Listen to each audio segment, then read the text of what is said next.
Welcome to Conversations with Big Rich. This is an interview-style podcast. Those interviews are all involved in the off-road industry. Being involved, like all of my guests are, is a lifestyle, not just a job. I talk to competitive teams, racers, rock crawlers, business owners, employees, media, and private park owners, men and women who have found their way into this exciting and addictive lifestyle. We discuss their personal history, struggles, successes, and reboots. We dive into what drives them to stay active and off-road. We all hope to shed some light on how to find a path into this world we live and love and call off-road.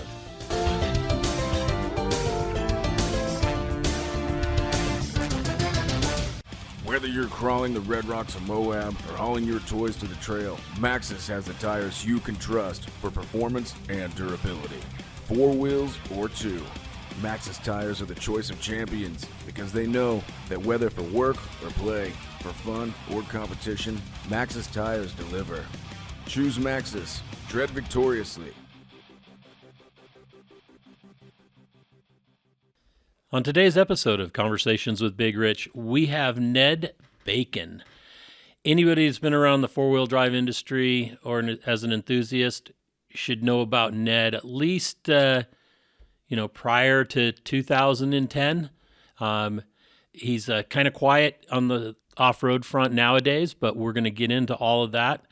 Ned was one of the original competitors into rock crawling and made a mark early and wheeled with some of the greatest off-road legends there are. So, Ned, thank you for coming on board and spending some time, and let's have a conversation.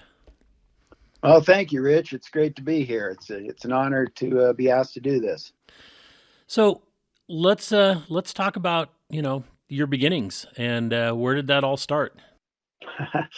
Well, I was born in Reno, Nevada, but my family, I grew up on a cattle ranch in the Carson Valley, which is about 50 miles south of Reno. Little towns of Minden and Gardnerville, which aren't so little anymore. But they've sort of grown together. But I still live in that area. I've been all over the world and traveled quite a bit, but I always seem to come back to this area and I've always called it my home. You know, there's something about that. I'll never go back to where I was born and raised, and that's the San Francisco Bay Area on the peninsula. It's just way too crowded for me. Don't blame you for that. You know, I had no choice in where I was born, No, you might say, but it was a true. great life when I was young. You know, it was a great area, Sure. living near parks and stuff. But you grew up pretty rural, so let's talk about those early years. Sure. What'd you guys do? Well, growing up on a ranch, I wouldn't trade it for anything. I mean, I had 400 acres of country to just tear up. And, learned how to do so at an early age. Also was right up against the foothills of the Sierra Nevada mountains, so there was a lot of trails and roads and hiking and stuff to fool around on up in there too that I discovered at an early age.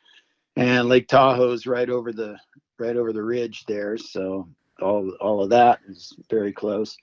To the east, I had the Nevada desert that spreads out forever.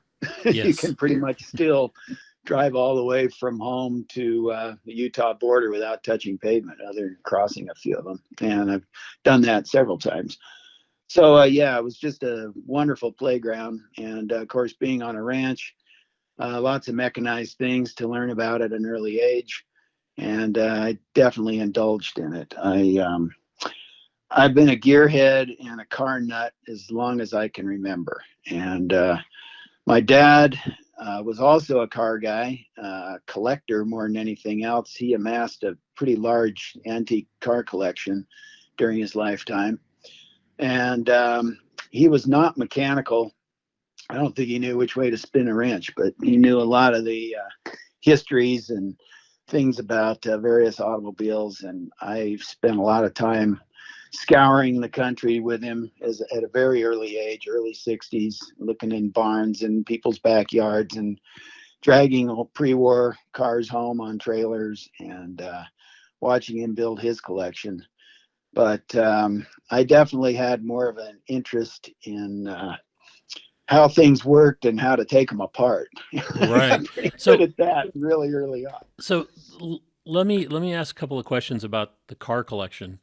So he was just amassing cars, and was he flipping them or just like keeping them as a museum? Keeping a lot of them. When he passed away in 2010, he had 116. Wow. And I've still got about 80 of them that I'm maintaining today, and they're all in a formal museum type setting nowadays, but it's by private appointment only. I do a lot of car clubs and people coming through, and personal people that gather a group of friends and ask for a tour, and I'll give a personal tour. I've done 4 or 5 of them this month already. So yeah, that was something I grew up around. There, he mainly focused on really early stuff, 1910 to 1930, Nice. which is still what the core of the collection is. And so yeah, he was a car guy. He was very knowledgeable of the early stuff. He was a judge at the Pebble Beach Concours for about wow. 39 years. Was very involved in all of that, and so it was kind of a side-by-side show with me. He never understood my off-roading interests or my sports car racing interests, which we'll get into, but he was always doing his car shows and his car club stuff and that kind of thing. And we intermixed sometimes, but not all the time. So when you say you liked, figuring out how the mechanical end of it worked, did he let you do that on those cars, or did you have to get other things to work Never. on? No, I was never allowed to touch him, which was probably a good thing. In fact, he never even let me drive one until probably 2008. Wow. I think was the first time, and most of them had been dormant for many years in this museum type setting. And late in his life, he got lured by various friends of his to get some cars out and take them on tours again, which was something he did a lot in the 50s and early 60s. And by that point, he really couldn't physically drive them anymore. And so he came to me and asked if I would drive the cars for him, and we'd do this together. And we had 3 pretty magical years of using them at the very end there, when and I actually got to drive them and work on them and get them running, and some of them hadn't been running in 50 plus years. So Oh, that's awesome. that was interesting. But yeah, growing up around them, I've given tours and things since the 80s, probably, maybe earlier. I knew all the stories and knew the backgrounds on a lot of them, but as far as tinkering with them or getting one out and driving it, I was on my own. What did you start building and taking apart first? The toaster, the vacuum, the tractor? Well, let's see. Going way back, I guess first things I took apart were bicycles and stuff like that. I got my first real bicycle I can remember in 1965, and it was a Schwinn Typhoon. And we actually had to go order it from the hardware store, the local hardware store, which had a Schwinn franchise. And I had to wait months for it to show up. I ordered it out of a catalog. And I wanted a Stingray in the worst way, and they had just come out. And my parents said, "Oh, those are just a fad. You can't get one of those. You need a real bicycle with balloon tires." So I got a black Schwinn Typhoon, and I think the first thing I did was take the fenders off of it and strip it down. And so I would have been, 8 years old, 7, 8 years old, something like that. So I remember fooling around with bicycles and such. And then that morphed into, I never really was allowed to tinker or anything with ranch equipment, although you always tinker with ranch equipment because it always breaks. So as I grew older and got to learn how to use farm equipment, farm tractors and balers and swathers and that type of stuff, they're always breaking. So you definitely learned how to wrench on those things at a pretty early age. But from the bicycles, not to get ahead of myself, but I was never allowed to have a motorcycle.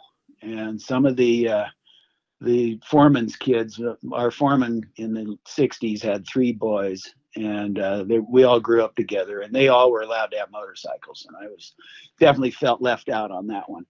And we used to ride their motorcycles around, but I was, unbeknownst to my parents, I was out riding their motorcycles, but I was never allowed to have one. But I did get a go-kart when I was maybe 9 or 10 that didn't have an engine, and probably was the first go-kart ever built. It was pretty crude. And I traded it for, this is dating me, you remember the Cox airplane, the little 049 Cox planes, and then they came out with a Myers-Manx dune buggy and a Baja Bug kit that had the same engine. And I traded one of those Baja Bug Cox toys for this go-kart frame. And then I found a lawnmower engine and a Castaway lawnmower in the barn, and figured out how to graft that onto this thing. I got one of the ranch hands to help weld it on there, and finally got the thing going. And it never had any brakes. It didn't have a clutch. It had a direct chain to the rear axle, and you had to start it on a block and kick it off the block and chase after it and jump in it and go tearing around. I think I'd have been way safer on a motorcycle, but I ran the heck out of that thing, and in the only pavement on the ranch, which was my parents' driveway, but I could do pretty good figure eights. And eventually I ran out of talent and ran into a brick wall with it, and pretty much folded it in half on myself, and came away with just some scrapes and bruises. But that was my first foray into something motorized that was mine. And then from there, well, I got my first car, but let's wait before that, because I can remember the first thing I ever drove was a Ford 8N tractor. And I don't know if you could call that a drive. I remember sitting on my dad's lap, and I couldn't have been more than 8. And we were out in a field, and he let me steer it and work the throttle. And I was told to drive around all the cow pies in the field. And I could just remember the connection between my brain and the steering wheel and guiding this machine around obstacles. And it just fascinated me at an early age that you could, manipulate this machine and pick a line and go around these things and take it where you wanted it to go. And that just clicked with me really early on. I still remember that. And then from there, we had an old 48 Dodge 1-ton truck on the ranch. It was kind of the most beat up truck on the ranch. And I sort of graduated to being allowed to drive that around. And I remember putting wooden blocks on the clutch and the brake and the throttle with baling wire, which back when you had real baling wire, not twine, so that I could reach the pedals. Right. And I was only allowed to drive it in first gear, which was granny gear, and it was non-synchromesh. So I remember learning I learned how to double clutch when I wasn't supposed to be, because I obviously get it out of first gear any chance I could. But right, especially when nobody was looking. Exactly. But I think that poor old Flathead 6 saw more high RPMs in first gear than any other old Mopar 6. But so I drove that thing around a bit and kind of cut my teeth with that. And then, of course, by then I was driving tractors and learning how to work tractors. And another thing I remember vividly, and I couldn't have been more than 10, 11, really pretty darn young. But I was allowed to go out and clear this not really a field. We were making it into a field, and there was a lot of brush and weeds and such. And I was out on a fairly stout tractor, towing a drag behind it and kind of knocking down all this brush. And I can remember the first time it got bogged down, pulling this heavy load behind it, and the right rear wheel would start spinning, and then I would stomp down on the locker, which a lot of tractors have mechanical lockers, but right, you have to stick on a pedal to get them to engage. And I can remember the first time I was struggling with one wheel drive and stepping on that pedal, and the other wheel would kick in and the thing would lunge forward and both tires would spin. And wow, was that a cool feeling. That was better than the steering around the cow pies. And so at a really young age, I got it with the traction and the steering and the picking a line and maneuvering things. So had a lot of good practice at that long before I had a driver's license. Awesome. I'm kind of thinking what came next at that period. I guess my first car would be the most important thing next. Right. After I totaled the go-kart and was pretty proficient with tractors and farm equipment, I discovered this old Renault 4CV, which was a little rear engine car similar to a VW but smaller, they had like a 750cc inline four banger in the back of them. So they were a transaxle type car, French, scary. And I managed to get it for $25. Wow. And it was abandoned behind this factory in town. And I remember my dad said, if you want that car, you need to go talk to the owner of this company and get it away from him. And I was terrified. I think I was about 12. And anyway, I went in and met with the owner of this company and asked him about his little car out back. And he rode me along for a little bit about it, and then finally asked me how much money I had. And I said I had $25, and we made a deal. And my dad towed me home on a rope, and I literally was sitting on a milk crate. It didn't have any seats in it. It didn't have any brakes. But I was pretty good with a handbrake by that point, because lots of ranch equipment never has a brake. Right. I was pretty good at stopping. It did have a working handbrake. So we made it home, and then I didn't know anything really about engines. And I just learned by trial and error. And I think I was in 7th grade. And I just asked the guys that worked on the ranch, asked anybody, what do I need to do? How do I get this thing to run? And well, first thing, you need a battery. Oh, okay. Well, then I need to earn a little more money working around the ranch here and go buy a battery. So I bought a 6-volt battery from the local Napa and got the thing to turn over. And then it was like, okay, now what? Well, does it have any spark? Well, what's that? Okay, so I learned about distributors and spark plugs. And once we got it to have spark, then it was, now what? Well, you got to get fuel to this thing. And so I learned about dirty fuel tanks and rotten fuel lines and fuel pumps and carburetors and how to take them apart. It had a little tiny Solex on it. And I got really good at taking that thing apart and back. But anyway, I finally got the thing to run. It took me about 4 months. And finally the thing popped and fired up, and it ran. I think it burned more oil than it did gas, but I was a terror. I mean, that was my car, and I could do anything I wanted with it. I had to behave when I was in the ranch trucks and tractors and such, but everything was off limits with those, but with the Renault, look out. So then I learned all about drifting around dirt corners and putting things on 2 wheels and sliding around and running through the ditches and ripping through the fields when they were being irrigated and they were wet and slick, and learned a lot about car control in that little car, even with 25 horsepower.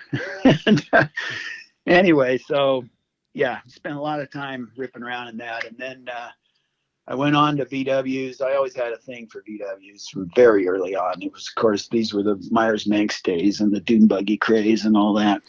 So were your Volkswagens like off-road bugs, or were they, street? Well, everything was off-road because I was on a ranch and I didn't have a driver's license. Right. And I didn't have any money either, so they were all clapped out horrible things. I think my first quote-unquote dune buggy was a 64 bug that had come from the Midwest and was totally rusted out. And I got it for $50. I do remember that. And I took the body off of it with a 1/4-inch drive socket set. and I pretty much figured out that if I just tightened the bolts instead of trying to loosen them, they just broke off. And then I took the backhoe and lifted the body off, probably bashed the body off, and basically made a pan car out of that. And with a support for the steering wheel, and I had an old gas tank off of a baler, I remember, that found in the barn, bolted on behind the seat, and it had the old seats in it. It was an absolute death trap. And I just tore up the place with that. I figured out how to jump things with it, and how I didn't kill myself in that, I don't know. But, again, a motorcycle probably would have been safer. But, I think I had 4 or 5 VWs before I ever had a driver's license. Oh, nice. What was the earliest? Earliest of all my early junk ones, I had a 57 ragtop that I got for $100. I had a 59 convertible that I got for 125. Wow.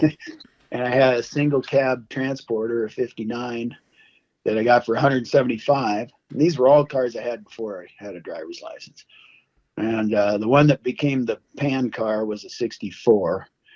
And there was also a 55 that I still own that was a family car that my dad actually bought it new in 55. It was the third bug ever sold in Reno, in Nevada. Wow. And it has a long history behind it. It was given to my mom to drive around, and then she sold it in 64, and it got trashed by some local high school kids. And then I found it abandoned out in the Pine Nuts east of here, the Pine Nut Mountains, and I had a fellow friend's ranch, his dad's place, and we rescued it in about 68. And it was kind of a father-son project, except, like I said, my dad wasn't mechanical, so we decided to restore it and put it back to original. But he sent it down to a friend of his in LA, basically, and they restored it, basically. And it was kind of a joke because it was so beat up. They were just like, Bruce Myers is right down the street making fiberglass bodies. Why don't you guys just go that route? No, I want it restored back to original. And I don't know what he spent on it, but we ended up with a really cherry 55 oval window bug with semaphore, trafficator, turn signals, and the whole bit. And anyway, that car, the deal always was when I turned 21, I could have it, the title to it. And so I've had that car forever. And it's in perfect, restored, cherry, original shape. So that's awesome. My first car was a 53, a 54 oval window, because 53 was the split window. 54 was the first of the ovals. And my dad's best friend, knew him as like an uncle.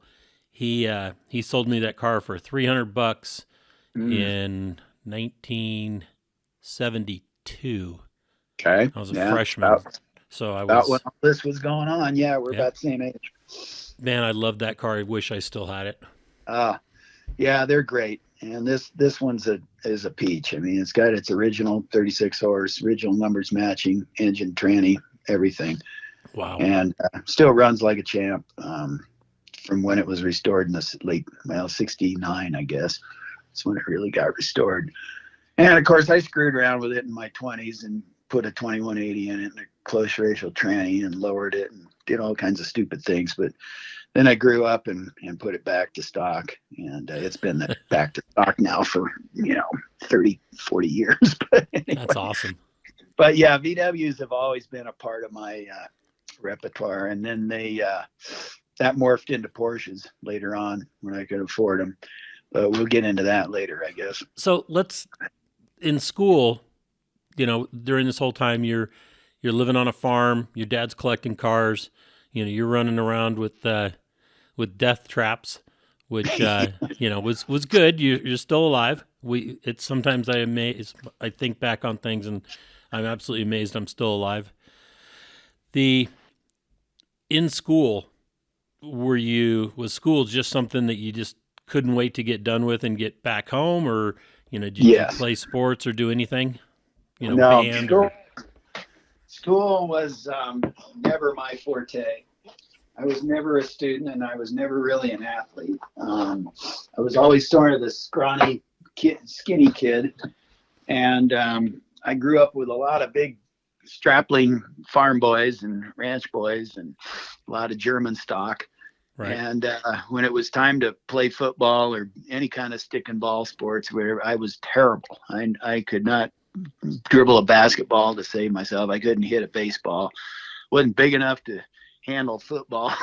Getting mowed over. Hated those kind of sports. I excelled at skiing. I became a very good skier. And growing up around Tahoe and stuff, I was pretty proficient at that at a pretty early age. But there was a big segue in my life. When I was 13, I got sent away to boarding school. And I think my parents they didn't want me to grow up in this rural environment. They didn't want me in this little hick town, to their way of seeing it, even though they loved living here. They had come from Southern California originally, and my dad's ranching life was something that he chose and did, but it wasn't something I don't think they wanted me to do. And it drew a wedge between us at a very early age that stayed with me my whole life. Right. I hated boarding school. It was an all boys boarding school in the Santa Barbara area, beautiful area, California. But the guys I went to school with were mostly Californians, Southern Californians. They were surfers. They were stoners.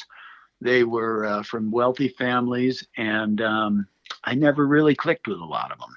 And I wanted to be in the mountains. I wanted to be on the ranch. I wanted my cars and my toys, and couldn't have them down there. In fact, we weren't allowed to drive. We weren't allowed to own cars. There were no girls, which definitely set me back a pace, I feel. And how many years were you in the boarding school? I did 4 years there, all of high school. Okay. And I begged and pleaded all sorts of ways to get out of it, and never could sway my parents. And it definitely put a wedge there. But one thing I did manage to do, I mean, there was nobody at the school that was car oriented, gearhead oriented whatsoever. And I was miserable. They did allow the guys there to have dirt bikes if they were so inclined. And I think there were 3 or 4 guys in the entire school that were into dirt bikes. And there was an old barn on the property that we could keep the dirt bikes in. And I persuaded my parents to let me take the Renault down to school as a working project, just to keep me sane. And I had to go through all sorts of hoops and things with the school to allow it. But it was a little car, and so they allowed it to fit in there with the dirt bikes in the barn shed. And there was sort of a makeshift motocross course that was out in the back 40 of the school there, and the guys would ride their bikes around out there, and I used to rip around the motocross course in the Renault, pound that poor thing. But that was the first engine I ever rebuilt, like brand new from scratch, and that would have been not until my senior year of high school. I definitely had bits and pieces of engines apart, but I'd never rebuilt one all the way from scratch. And we all had to have a senior project. And of course, most of the guys in this school were brainiacs, and they were all going on to, Ivy League schools and what have you. And I decided for my my school thesis thing, whatever I had to do, that I was going to rebuild an engine. And the school just didn't know what to do with me on that. I think they found a professor that had maybe changed the oil in his car once. And so he was put in charge of watching over me while I rebuilt this engine. And I pretty much just did it on my own, reading books and Chilton manuals, and got most of the parts from J.C. Whitney, and built this whole engine up. Hauled all the parts down to local machine shop and carpinteria, and had the crank turned, and had everything done. And that was my first engine rebuild. And when I graduated, I drove it all the way home, 500 miles back to Nevada, which was my big crowning achievement with my fresh Renault engine. And I Well, think it if went you on made it, I hope you 45. got an A. Made it without a hitch. But I Nice. think it went like 45 flat out, 45, 50, about all that car could do. So anyway, actually, and by then I definitely had graduated onto better vehicles. The Renault just was something that got, hauled down to the school and left down there for the 3 years. I didn't have it my freshman year, but the other 3 years it was down there. But meanwhile, I'd had numerous bugs, and then I got the four-wheel drive bug. And I guess first, I'd been around 4x. We always had 4x4 trucks on the ranch. We had a lot of Scouts, which won't go into that. But It's farm equipment, farm, yeah, it's farm like a equipment. Dodge truck. Exactly. Pretty much farm equipment. And but I got a hankering to get a Jeep, and I guess I was a junior in high school, and I had thought about building a nice Baja Bug instead of all the junk I had. And then it morphed into wanting to get a Jeep, and I looked at several of them. I looked at a Flatty with a V6 in it, and I looked at a couple of CJ5s with V6s, and then I came across this 60 Willys CJ5 with a 283 Chevy in it. And the price was right, and I sold like 4 clapped out VWs and a 38 Chevy pickup that was really rough to buy this Jeep. And I remember it was $1,400, and that Jeep became the Killer Bee. Okay. And I still have it today.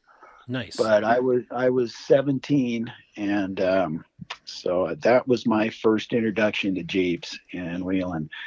And it was also an introduction into how you could break things with a Chevy V8 that weren't designed to have that kind of power right inside of them. And I broke, I think 13 T90s trannies. Wow. before I upgraded the transmission. And I don't even know how many Dana 25 front ends I went through, but I got really proficient at doing ring and pinions and twisted axles and all that stuff early on. And T90s, I think I could have done them in my sleep. I break those all the time. So that was the beginning of wheeling for me. And what year was that about? I got that Jeep in 1975. So I was a junior in high school. Okay. So I could only use it in the summers until I got out of my drudgery in boarding school. Anyway, when I got out of high school, all I wanted to do was come back to Nevada, and so I enrolled in UNR, University of Nevada, Reno. Right. Because I was sort of in a situation where it wasn't if you go to college, it was where you go to college, coming out of a fancy boarding school. And it was just expected that you're going to college. And I didn't have a clue what I wanted to do. All I wanted to do was work on cars and live in the mountains and go wheeling, go camping, go hiking, be outdoors. I also have an artistic knack, which we haven't touched on, but it goes way back. And so I had that going for me. But like I say, I wasn't really athletic or anything else. So coming back to UNR was more of an excuse to be back in the mountains, be near Tahoe, be able to ski, be able to go wheeling, and also go to college, quote unquote, and appease my parents. So let's touch on this artistic. All right. What was your interest, or what was your? Well, my interest was cars. Right. Always cars. And I can go back to kindergarten days, pre-kindergarten. My dad had lots of magazines around, and lots of automotive magazines. And one collection in particular that stood out was he had stacks and stacks of Motor Trend. And he wasn't into hot rods, so we didn't have hot rod, and he wasn't into foreign stuff, so we didn't have road and track. But he had motor trends dating back to the early 50s, all the way up through the 60s. And I remember scouring through those as a little kid and memorizing the look of every single American car made in the 50s, 60s. I could tell you not only the year, but the make, the model, everything of, and I still can to this day, of everything made in this country, all the way up through the 60s. And I started drawing them. And my mom saved a lot of that stuff. I've got these drawings of, like a 1958 Ford ranch wagon. And you look at these childhood drawings from a kid that's maybe 5 years old, and it looks just like a 58 Ford ranch wagon. That's awesome. Cool. And they're freehand. They're not traces or anything that I took out of these magazines. I would just look at these pictures and then draw them. And drew lots and lots of stuff like that fortunately she saved, and I have some of that. And then when I got into high school, I did have some I had a good art teacher at this boarding school who tried to push me towards painting. And I did some pretty good, interesting painting stuff, but I never really liked it. My favorite, genre or whatever is pen and ink. And I just really liked fooling around with just pen and ink. And I really wanted to draw cars. And I was really good at drawing cars. And I could draw very good cartoonish cars. And there was an artist named Dave Deal, I think you might remember him, who did a lot of stuff automotively in a cartoon fashion. He did a lot of Volkswagen-based stuff. He did stuff for MG Mitten for all their ads back in the 60s. There were some models that were made, like toy plastic models that were made off of his stuff. I just really admired his work, and I sort of, followed that form, that cartoonish, great big tires and funny looking people driving them and out, characterized automobiles. So I did a lot of that, in grade school and then on up into high school.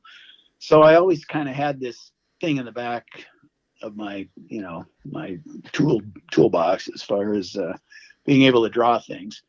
But I didn't do a lot with it. I was more interested in hands-on working on stuff. Right. So the college thing, it went along. I went to class. I did this. I did all the 101 courses that you're required to do. But I drifted away from it rather quickly, and I wound up getting part-time jobs.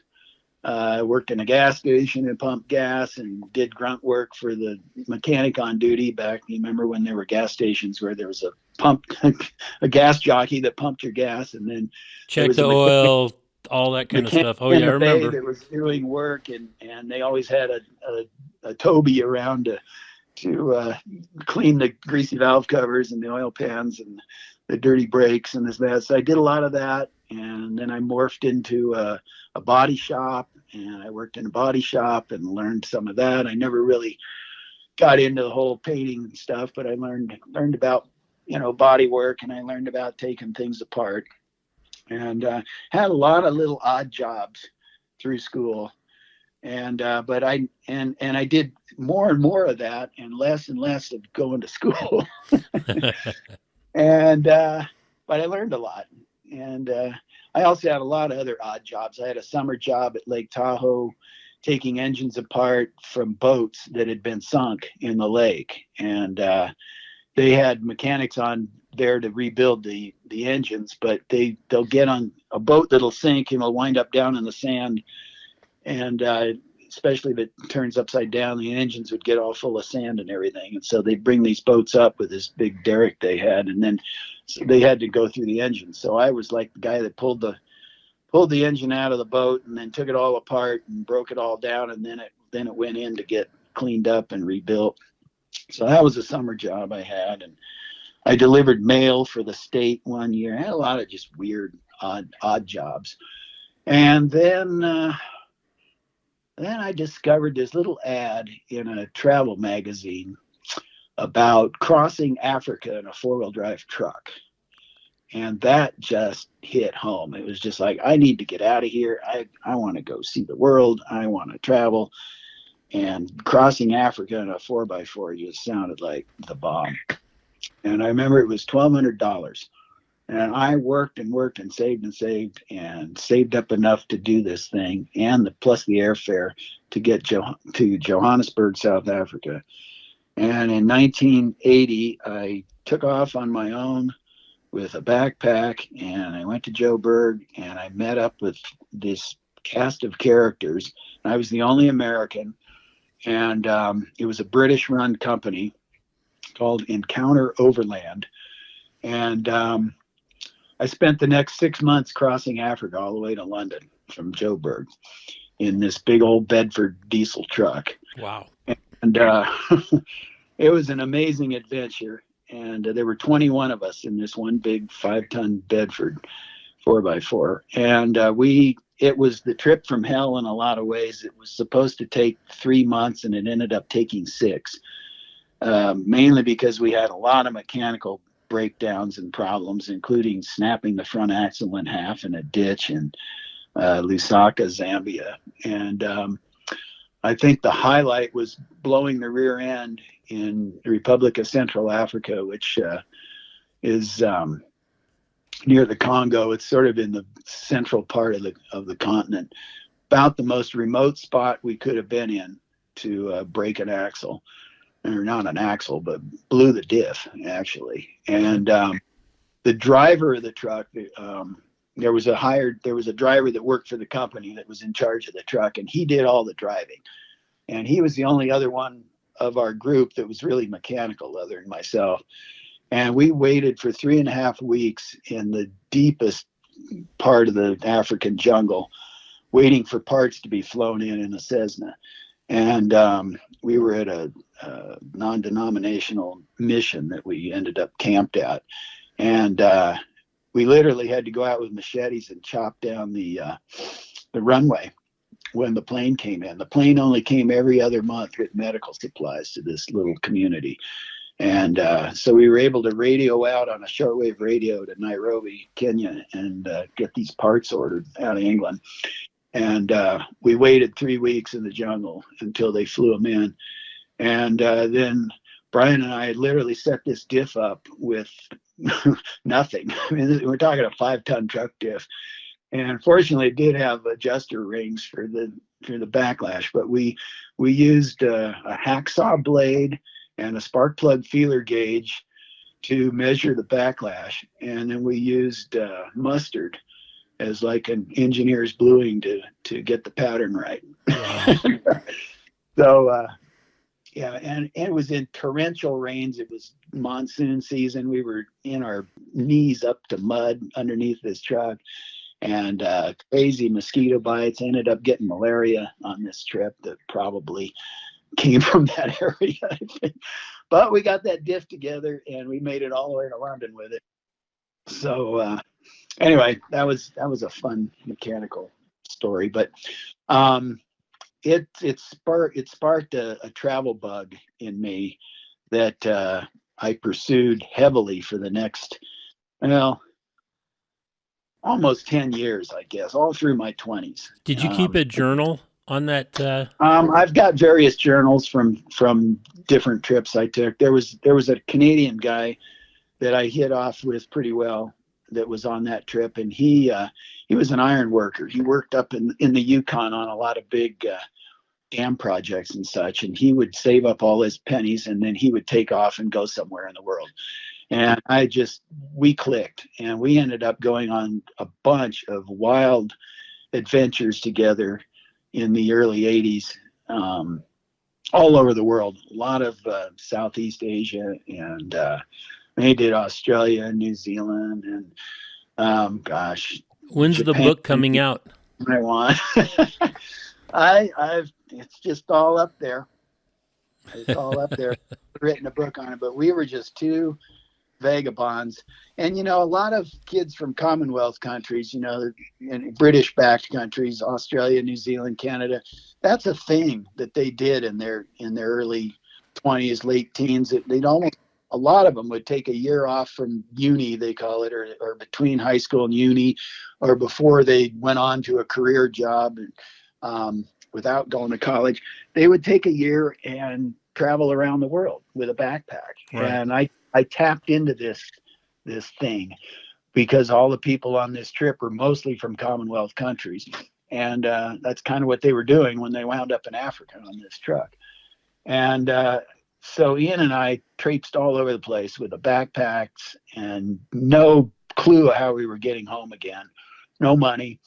And I worked odd jobs fixing people's trucks and fixing cars and this and that all over the place, just for room and board and food and just enough to get on down the road to the next spot.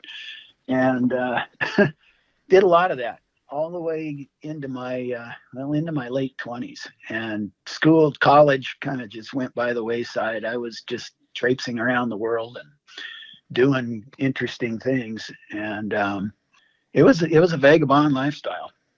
And I would always come back here to regroup and to Nevada and find a real job for a while and do something else. It was always usually mechanically oriented. And then I would take off again and go do something crazy in some other part of the world. So I did this a bunch in the early 80s up until, well, let's see. I'm trying to think if we're getting ahead of anything here. What did your parents think about these trips? They never discouraged them. Okay. But I think they were still just wringing their hands with, what are we going to do with this kid? He's not going to be a doctor and a lawyer, and all he wants to do is mess around with cars. And but they never. My parents had traveled a lot, and so they were fairly worldly, and so they never discouraged it, which was great. And they didn't really support it either, so I was on my own to do that. But in hindsight, I admire them greatly for that too, because I learned a lot about how to finance my own things, and if you want something, you got to work for it. And coming from the family I did, which you can probably guess by now, I didn't necessarily have to work that hard for something, but nothing was ever given to me, and I really admire them for that. I wanted this car or that tool or this or that. You go earn it. You work for it, and you get it that way. Right. And it's not going to be given to you. And I've always appreciated that and admired that.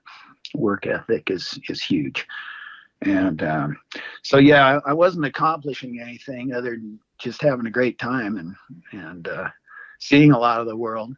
But at the same time, I was, paying my own way and fixing up a few cars along the way and helping people out, I guess.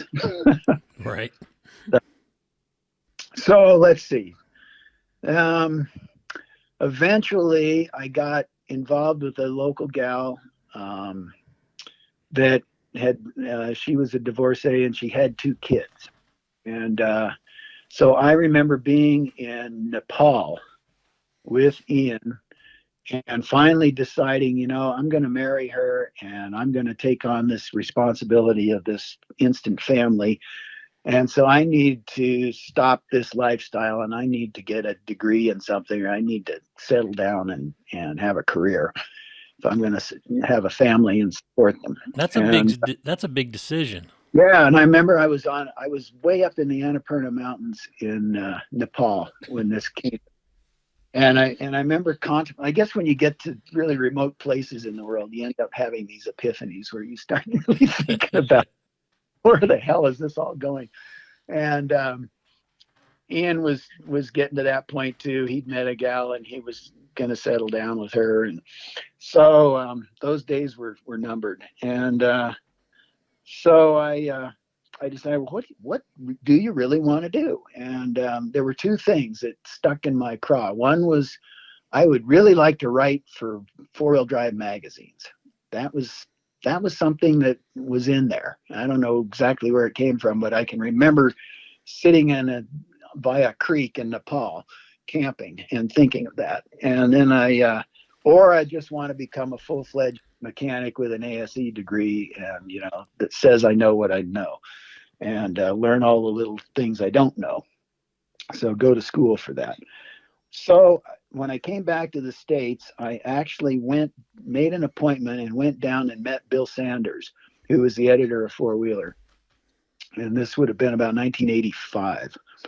And I had a meeting with him in his office, and I can't remember where the offices were, but it was pretty small little outfit in those days. And he asked me questions about my journalism background and this and that, and I was just, yeah, right. I wrote in high school, and he pretty much told me you need to go to school and get a journalism degree, and pretty much just shut me down. I went out of there feeling pretty dejected, and so then I turned my sights on being a mechanic, and I wound up first marrying the gal, and then who became my first wife, put it that way, and moving to Phoenix, Arizona, to go to AAI, Arizona Automotive Institute, Okay. which is in those days was a competition to UTI, which I know is still going on there. And so we settled down in a little track house in Glendale, Arizona. And I went to school in the mornings, and she was a bank teller, so she got a job at a bank, and the kids went to school there and everything. And then I decided I really needed to have a job in the afternoon and keep supporting this whole thing I'd gotten myself into. And so I remember I took the B. I had the Killer B. We haven't talked much about all my various vehicles, but I guess we can get back around to that. Yep. And the morphing of that Willys through the years. But I had it. I'd taken it down to Arizona, and I looked up in the phone book. Remember those? And Yes. looked up every four-wheel drive shop in the Phoenix area, and I jotted down the addresses, and I took off in the B, and I just drove around to every single one of them and put in a resume and met with the powers that be at each one of them, and I was looking for a mechanic's job. And I told them, if you want to see the kind of work I do, my Jeep's out in the parking lot. And by then it was pretty tricked out for the day. And I got all the way over to Tempe, Arizona, and I went into a little shop over there called Republic Off-Road. And I walked in, and I went up to the counter, and I met a guy named Rick Pewe. Pewe was the manager. He was not the owner. And I gave him my little spiel, and you want to look at my work, go out in the parking lot. And he actually went out and looked at it. And I think he was the first one that did, and the only one that did. And he went out and crawled all over my Jeep, which had a fiberglass flat fender body on it at that point, and had a 350 Chevy in it at that point, and had an SM420 granny box, and was still sporting the 25 in the front and a 44 in the back. But we can go into all that later. But anyway, he looked it over, and it probably, knowing Rick like I do now, it probably wasn't exactly his cup of tea, but he was very polite, and told me that he would get back with me. And I went away from there, and he actually called me back about a week later, and he said he didn't have any openings in the shop in the back, but would I sell parts for him up front for a while until something opened up. And he was in the process of buying the business at that point. And so things were going to change. And anyway, so I went to work for Rick as a counter boy. And this was, of course, before computers. And we had to look everything up in the books and answer the phones all day long and try to beat out the price of the next guy down the street. But I learned a lot about marketing and selling things that way. And then eventually he did buy Republic Off-Road, and within the year. And things changed around in the shop in the back, and he hired a guy named Frank Ryan to be his main mechanic back there. Frank had a long history with 4x4s and Jeeps in particular in the Phoenix area. His brother worked over at Four Wheeler Supply in downtown. I can't think of his name off the top of my head, but anyway, Frank became my mentor as far as all things gear related and Jeep related. And I went to work under him in the back there, for Rick, and worked as a mechanic for Republic up until the end of the 80s when I decided to move back home. And my wife and I were never really that happy down there, although we did meet a lot of really great people. We joined the Phoenix Four-Wheelers Four-Wheel Drive Club, which had the P4W Ranch out in Wickenburg, which was just hundreds of miles of trails in the Arizona desert. And so I really cut my teeth on desert wheeling and meeting a lot of neat people. And of course, this was all before everything exploded with crazy modifications. This was old school Jeeping still, and we were on Armstrong True Tracks and spring under, and a tight power lock was about your best locker unless you stepped up to a Detroit, and not too many did. But anyway, I learned a lot about wheeling. I learned a lot about Jeeps. I met a lot of really neat people, and it was all leading up to things that happened to me in the 90s. So let's see. Then from there, we moved back up here to Nevada, and I started my own business, which was basically a mobile automotive repair shop. I put all my tools and things in a truck, and I traveled around and worked on people's vehicles, either in their driveways or their place of work, and also in my own garage and driveway. So anyway, so I got going on that, and it was very lucrative. I had weeks and weeks of work backed up. Just a one-man show. Mountain Motors became my little business, and it worked out quite well. And one of the guys that I hooked up with was a vintage racing enthusiast that had two pretty prominent 50s and 60s road racing cars. And he was up in the Reno area, but he took a shine to my work and whatever, and ended up employing me for 3 to 4 days out of the week. And he would pay me to commute all the way up to his shop. And then he would take me to the races with him when he was racing. And I did all the work on his race cars. And it really got me enthused about vintage road racing.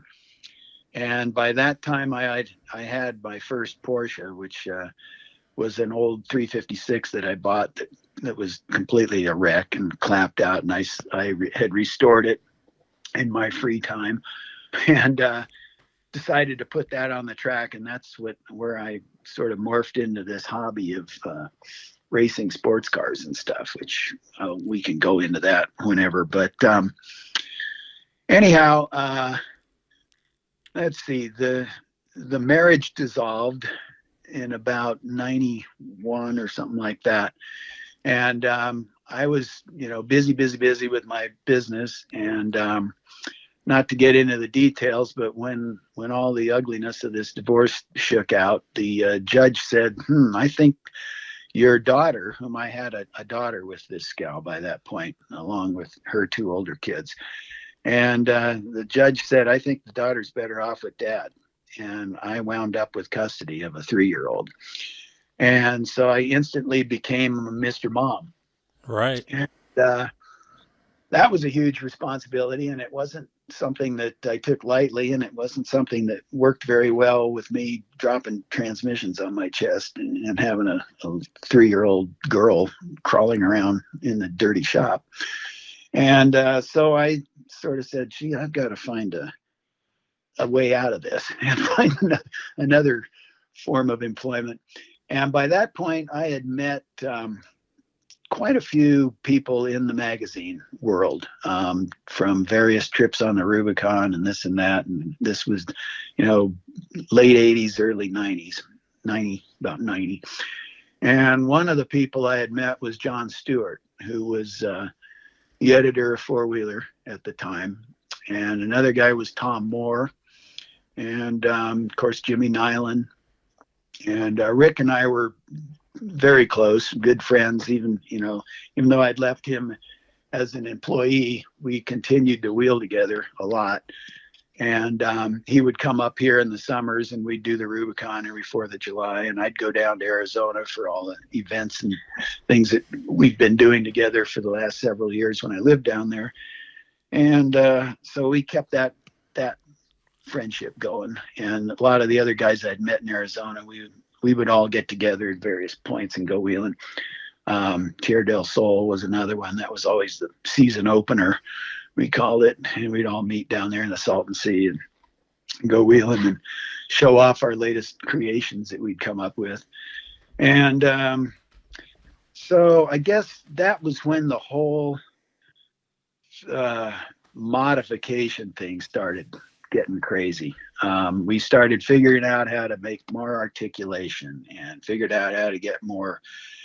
I'm wavering away from my magazine morphing I was talking about, but anyway, yeah, we were fooling around with different ideas with leaf springs and different ideas with traction.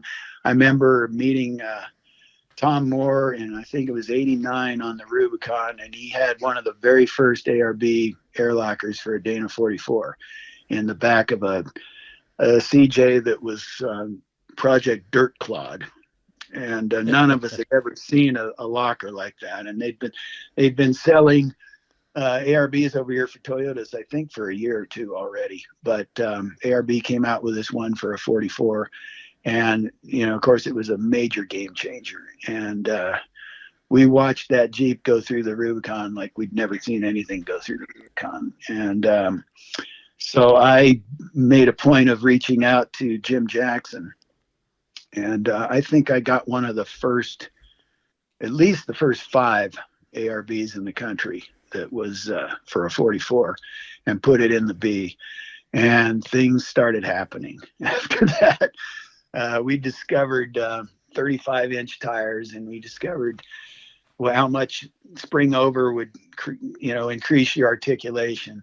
And I had actually fooled around with spring over in the early 80s. That was a thing that was being done up here in the Sierras long before it became, common. But I remember I sprung over the B again in like 1990 or something like that. And then all the guys came up from Arizona with their sprung under flatties and stuff. And, I just ran circles around them with articulation and this ARB locking diff and bigger tires, and then it just started, and everybody would go home and start recreating something better, and we would meet up somewhere else and try to outdo each other, and everybody had a different idea of how it should be done, and it was fun. I mean, we were just creating and cutting down old truck axles and making them narrower, and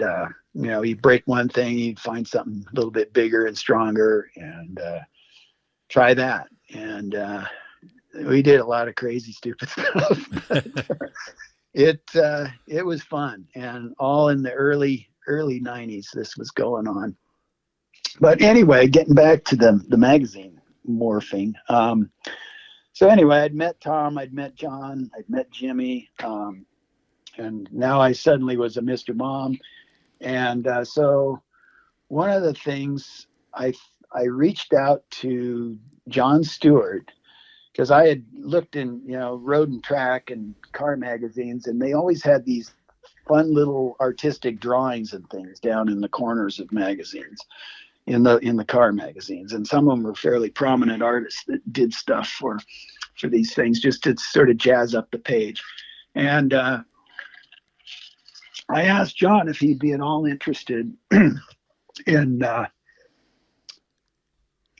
having a little artwork in the magazine, just to jazz it up, little off-road drawings and such, and this and that. And he said, no, I really don't have any room for something like that. But he said, we have this page in the back of the magazine called Cheap Tricks. And of course, I knew what Cheap Tricks was. And that was a deal where readers would write in with some sort of cheap fix-it idea that they had come up with. And, they'd describe it in a letter, and then they would have somebody explain it and make a little column. And there was usually like 3 of them, I think, to a page. And he said, we've had a graphic artist doing the illos for these ideas, but he's gotten in trouble because he's been doing them for Peterson's as well or something. And he said, you think you could draw drawings if I sent you these letters that we choose? And could you illustrate what these people are talking about? And I said, I think I can handle that. And so that's how I started in the magazine industry, was drawing Cheap Tricks illos. Nice. So yeah, John would send me these hand-picked letters that he would pick out or whatever, and then I would illustrate what these people were talking about. And so I started doing that just in the evenings, free time, while I was still running my business and working on cars during the day and taking care of my daughter. And I'd draw these illos late into the night. And so that went along for a while, and that worked pretty well. And then I got a call from Tom Moore, and he was over with McMillan and Yee at Off Road. And he said, hey, can you do some illos for us? He said, well, you kind of like what you're doing here. And I've got this guy, Moses Ludell, that is doing these tech articles for us, but we'd like you to illustrate what he's talking about. And I was like, all right, let's give that a shot. I don't have any kind of written contract or anything with John. And John was General Media in those days, which was Penthouse. So we pretty much were a nice write-off for Penthouse. So it was the golden days of four-wheel drive magazine life. It was just a blank check, because especially a little later on, when I started doing things with the staff and going on four-wheeler of the year testing and all that kind of stuff, it was great in those early days. But so I started doing illos for Moses's work, and was cranking out more and more and more. And of course, it wasn't paying very well, but it was getting my foot in the door.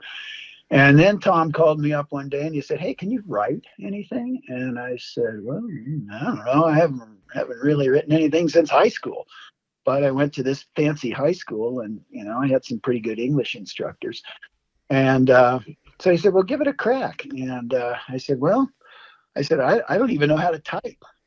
And I don't have a typewriter, and I don't have a computer, and not too many people did in those days. And he said, he says, write it out to me longhand, and I'll take care of it. And so I did my first article, and I can't really remember what it was. I remember I did one of my very first ones was on the Jeep Eater transfer case conversion for Toyotas. And Chris Collard had one in his Hilux.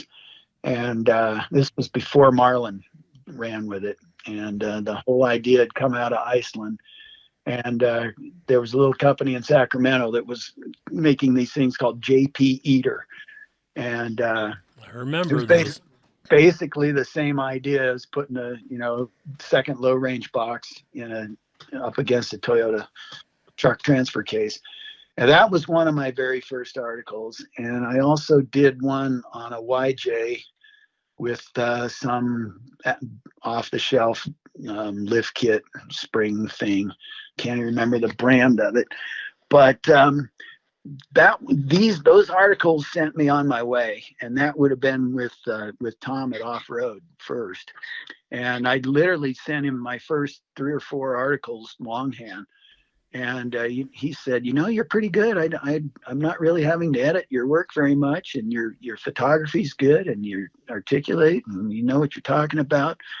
So, but you really got to learn how to type, or at least get a computer. He says, this is killing me translating all this longhand. And so I bought my first computer used from some gal that had a computer school in town. And then I don't even remember how I morphed over into four-wheeler, but it wasn't long after that I started writing for John as well. And then from there, it went to Phil Howell and pretty much all of them except Peterson, because that was sort of the most direct competition to four-wheeler. So that we couldn't do that.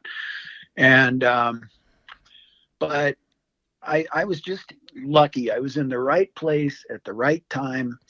And I brought something to the table that I don't think too many others had at that point, which was I could write and, be articulate about what I was talking about and do a concise form, but I could also photograph because I had an artistic eye and I knew a bit about shooting pictures from all my travels and such.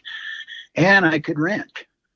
And a lot of the guys couldn't do one or two or all three of those things. They could write really well, but they didn't know how to work on them. So they'd have to take the project to a shop, and then, maybe they'd have another photographer along to take a picture of it, the work that was being done. So I managed to just be in the right place, the right time, and carve this niche for myself where I could work freelance for them and do it all. And it just went from there. And I did it for 20 something years. And, got to know a lot of the great guys in the industry, got to work alongside them with, like 4-wheeler of the year type stuff and this and that. And then, of course, Top Truck came along. That was, I think, 93 was the first Top Truck. Jimmy Nyland and I went down to Hollister Hills in, I think it was in 92. It might have been early 93, and checked out the property to see if it would work for this idea that Jimmy had come up with, and it had spawned from something that Carcraft was doing. And so we pulled off the first Top Truck Challenge in 93, and I remember it was like a lot of Indians running around with no chief. And we had like, I think there were 12 competitors right out of the gate. So we had these people that had come from all over the country and brought their rigs and their families and friends and everything. And we were just bumbling around, really know how to put this thing together and pull it off. And it was just bugging the heck out of me. And so I just sort of took over and started barking orders and telling everybody how to run this thing and how to do it. And I ended up with a nickname, a sheepdog. But I also wound up the next year being the chief engineer and judge and everything for all the engineering and laying out the courses and everything else. And that was something I did for 4-wheeler for 13 years, I think. And recruited a lot of my good friends and former competitors into that whole thing. We had Tim Hardy and Randy Ellis and Shannon, and of course Pewe was in on that, and we were all just a bunch of cronies that got together and pulled that off every year. And funny story, I mean, a lot of these guys, Sonny Hoganer's another one. I met Sonny at the first, I think he was in the first Top Truck, and but guys like Randy and Shannon, little side story, they used to come to Republic Off-Road when they were in high school, when I was working there. And so that's when I first met them. And they would come in after school and buy parts or just hang around and drink beer because we'd let them drink beer. And they were probably 17 or whatever. And so, yeah, I got to know a lot of those guys way, way back. And just kind of rambling on that front. But so, all right, put me back on course here. Where should we go from here?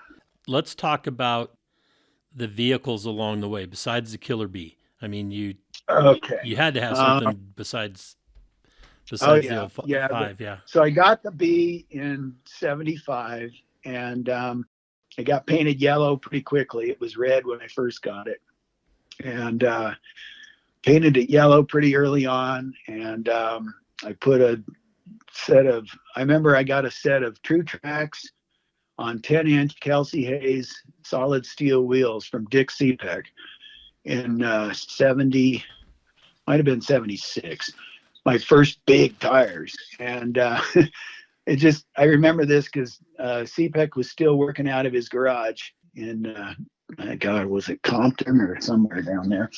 A little newspaper magazine like thing with his Baja proven products in there.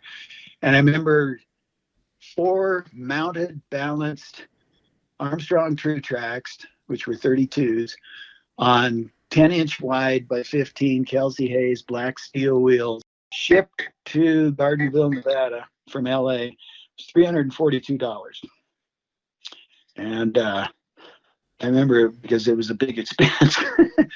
And I put those on the B, and then of course they rubbed, and so then I had to do springs, and so I think I had some Burbank springs that I put on it. Anyway, so the B started. It was my daily driver for 2 years, I think, and then I finally bought my first new and real truck, and it was brand new, and it was a 77 Chevy stepside 4x4 with a stick. It was a Scottsdale. It was chocolate brown, and bought it off the lot in South Lake Tahoe. It was sitting on the lot brand new, and it was a stripper, and it was exactly what I wanted. Rubber mats, wind-up windows, no air conditioning, and a little stepside. And it was the first thing I ever had to make payments on. And I only kept it for 2 years because I couldn't stand the payments.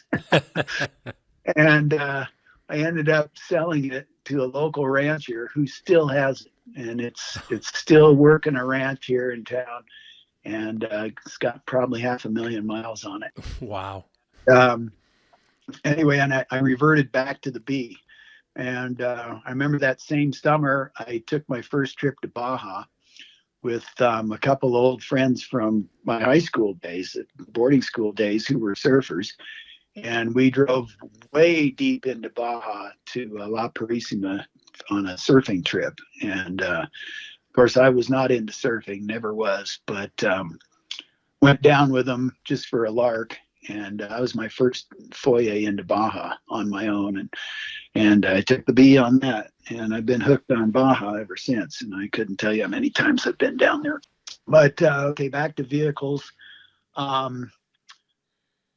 So, of course, I started getting into this travel bug thing where I was gone a lot. And so I really didn't need, that many vehicles. So the B was always there to fall back on. And then by then I turned 21, so I had the 55 Bug as well. And those were kind of my two staples for quite a while. But then I bought a Chevy Love, 4x4 Chevy Love in 1980. It was like a year old. And I ended up jacking that up and putting like 30s under it, which felt like 35s on a Love. And we beat the heck out of that truck. And I also built my first off-road race car around that period of time, which first I'd helped a couple of friends build a Baja Bug, a Class 5 car. And they didn't know anything about VWs, so I got recruited for that one. And we built that car and raced it in the Vora series up here in like 81, I think. So for 82, I decided to build my own race car. I started with another Bug and had a Class 5, and then I raced that for a while, and then that morphed into a Class 2, which in those days, Class 2 Unlimited was like a 2-seat buggy.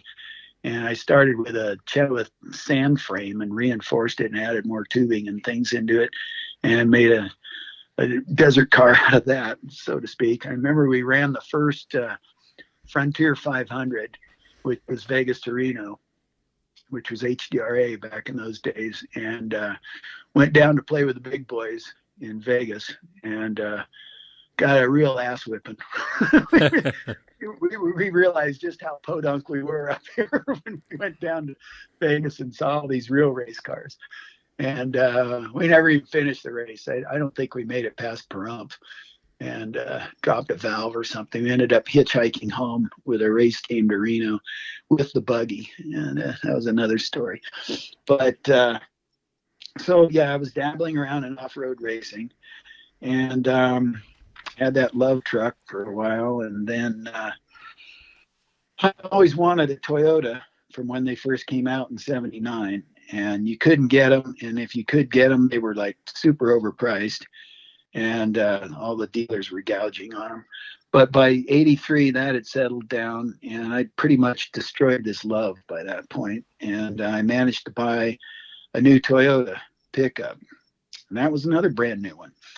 And that's the truck I had as my daily for when we moved to Arizona. And I put 100,000 miles on that thing in about 3 years. And then I screwed it up. It was never a hardcore wheeler, but I did put my first winch on that, not on the B. I remember that. And then the tranny went out in it when it had about 95,000 miles on it. And that was pretty common on those early Toyotas. And I'd been wanting to put a V6 in it, and I ended up sticking a Buick V6 in it with a turbo 350 in about 1987, and in Arizona, and just ruined it. It got like 10 miles to the gallon in it, and it just it had all kinds of cooling issues and electrical issues, and just I took a really good little truck and wrecked it. And so I ended up selling that and getting a Blazer for my wife, and that was her driver.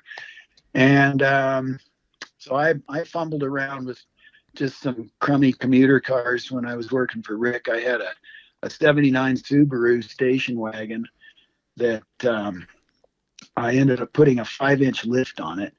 I ran into a guy that worked at Four Wheeler Supply named Kurt Brenmeyer. Don't know why that come to me. And he had a Subaru Brat with 9 inches of lift on it. Wow. And and 31s on it. These were the really early little tiny Subarus. And I had this old clapped out wagon, and he had a 5-inch lift sitting around for that, and we put that on it. And I drove that as my commuter car in Phoenix back and forth to Republic every day from the west side of Phoenix. And we hauled all kinds of parts in it and everything else for Republic. And so I had that thing up until I moved back up here. And then I bought a new 89 Chevy short bed pickup when the IFS had first come out. And I ordered it.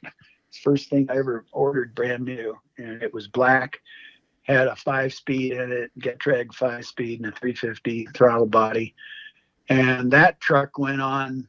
It became my work truck for my business with all the tools and everything, and it way overloaded. That thing got worked hard from day one, and it towed the B all over the place. By then, we were doing all these different, adventures, wheeling together long before competitions or anything. But I'd go down to Arizona a lot, towing the Jeep, or I'd go in Southern California, this and that. Always with all the tools in the thing and all the Jeep behind it and everything else. Anyway, that truck got used hard. I put like 250,000 miles on it in like 6 years or something. And that became one of my articles that I did in the mid 90s called IFS No More, where I cut all the IFS out of it and put a Dana 60 under the front of it and a 14 in the rear. And, there was that kind of stuff just really wasn't been done yet. Ben Stewart did it around the same time to a truck that he had. He had it professionally done at a shop, and I did mine as a backyard hack. And it was a very popular article that I wrote, and multi-series thing. A lot of guys identified with it, and how to get rid of that IFS and put straight axles under these trucks. Now it's so common. Yeah. Well, then, it was Off-Road Unlimited, or one of those companies started making a kit for it shortly after that. And so, yeah, it's pretty well, everything's so changed today. Yes. It's funny, this was only in the 90s, which I guess you think back now, that's 25, almost 30 years ago. But we seem so archaic back then compared to now, some of the stuff we were doing. But so let's see, that takes us up. Meanwhile, the B was kind of always there and always morphing. Starting in the early 90s, with the longer leaf springs and the spring over and going to Dana 60s in the rear and wide 44s in the front and ARBs front and rear. And, of course, a bigger engine, still using carburetors. Fuel injection wasn't a thing then. And I was a staunch stick guy. I ran SM 420 early GM granny boxes for years, and with an 18 transfer case. And the fiberglass body, the flat fender whole thing happened back in '85. The original steel body, I'd flopped it over too many times, and it was pretty rusty from being a Tahoe Jeep anyway, and the floors were pretty gone out of it. So I swapped it over and made a flat fender out of it in '85, and that was before I moved down to Arizona. So when I first went to Arizona, it was already a flatty, but it was a Malott fiberglass body from Lincoln, California, that body. And so let's see, then towards the mid 80s, leaf springs had kind of run their course, and Sonny came along with his little flatty, and he had these little hot rod coils under it that came from Speedway or somewhere. It wasn't even a 4x4 thing. They were like stock car coils. And I decided that looked like the way to go. And so I think it was about 96. I stretched the wheelbase out to 98 inches and did the what became known as the comp cut in the rear, which was basically just an ugly way to remove the back of the tub so that the stretched out wheelbase would fit and the thing would articulate still. And I was never proud of it, but man, did that take off. Yes. And, I think there was a rear shot of the bee on the cover of some magazine around that time, showing that comp cut corner pretty prominently. And next thing you knew, everybody did it. Wasn't one of my prouder moments. But, it was that part of the Jeep that was, if it was going to get damaged, that was it. It was always getting tore up and banged up anyway, and so I just whacked it off finally. And yeah, that was a popular thing. And another thing I did to it around that period that didn't take off right away was hydraulic steering. And I remember I decided from driving backhoes and being around farm equipment, I knew what hydraulic steering was like. And I thought, that's got to be the answer for crawling over these rocks and not binding up the steering and everything. And nobody was doing rams or anything at that point. And I remember going around Reno and asking various shops if they could set me up with some kind of a hydraulic steering system. Now, what did I use? What parts did I need? And I went to like 3 or 4 places, and they just shook their head and said, no way, we're not helping you with that. That's too dangerous. And then I went to this one guy, and same story, and he looked at me and he said, yeah, I can make that work. And he was a sprint car racer. And he just had enough huevos, or he didn't care enough to, it's like, yeah, we can make that work. You want to drive a Jeep with hydraulic steering? And he found me an old double-ended forklift ram. And then we used a Charlene valve and the regular GM pump and put it all together with a bunch of hoses, and bingo, I had I had hydraulic steering. And I took that to that. I used that in the early comps and stuff, but I had it before we did the first comps, and everybody thought I was nuts, but everybody couldn't believe how I could steer through things and over things. And it was awesome. And it was a handful on the highway. Yeah, but I would imagine. It walked, the steering wheel walked all the time, just like a backhoe does. And it darted all over the place constantly. It was quite vague, but I wasn't using it that much on the street at that point, so it really didn't matter. And that original system carried me through most all the comp stuff I did. I remember it broke finally in Montrose in Colorado towards the end of my rock comp career, which we'll get into in a minute. And so anyway, that was the end of that. And then by then, AGR had come along, and which was Tom Allen and cronies, and they were doing these RAM systems, and they ended up building me a morphed Bronco and Scout box that would fit the B's configurations with a RAM. And of course, that was an article I did and kind of helped put the whole hydraulic steering thing on the map.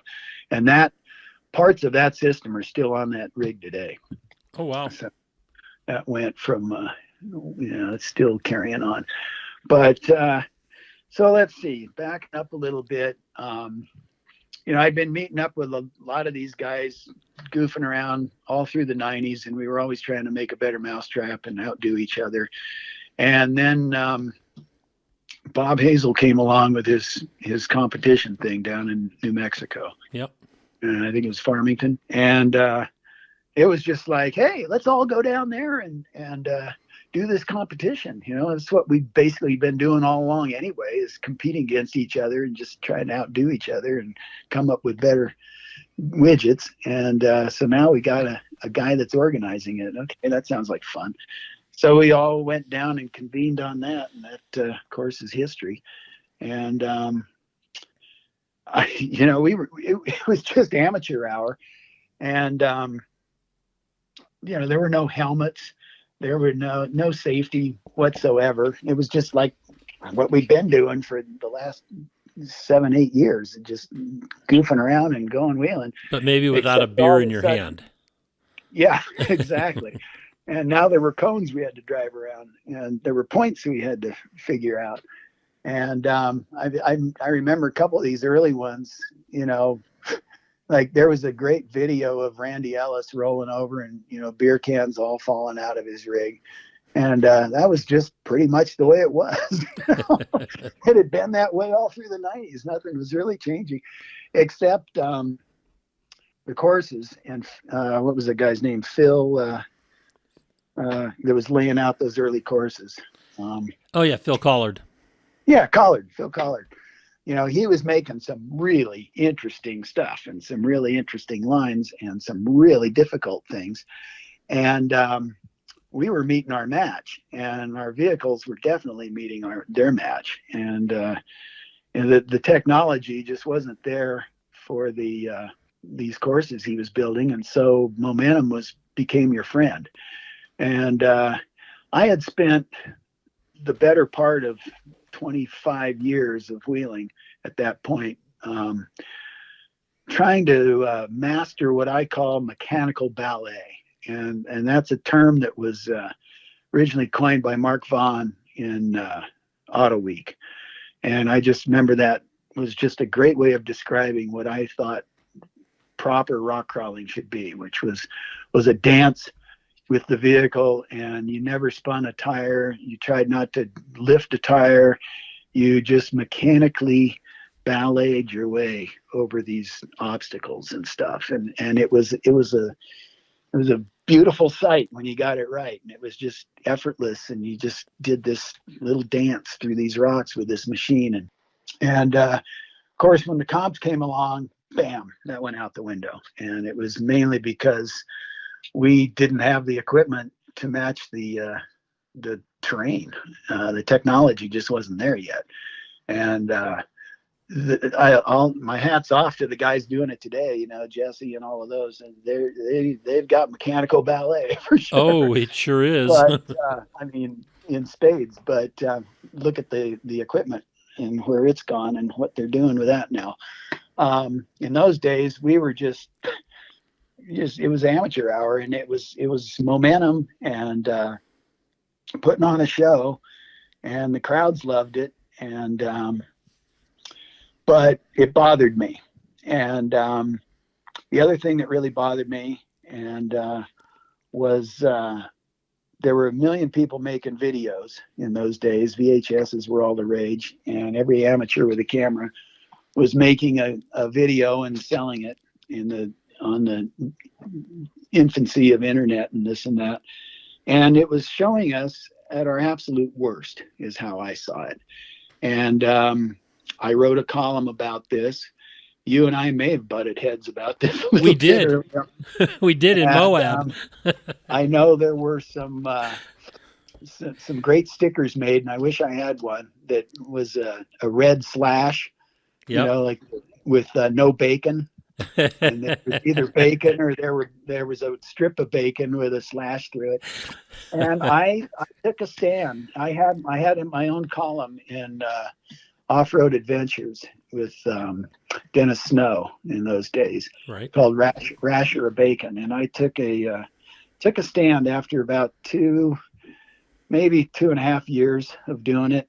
And I was always up in the top 5. I don't think I ever won anything off, overall or anything, but I just said, guys, we're just we're going about this wrong. We're just showing ourselves at our absolute worst, and everybody's making videos and selling this to everybody, and we're tearing up all our favorite spots, and we're just handing. I think I put it. We're handing bullets to the environmentalists and stuff to shoot us with. Yep. And what really my solution, I offered a solution, was to put this stuff in a controlled environment.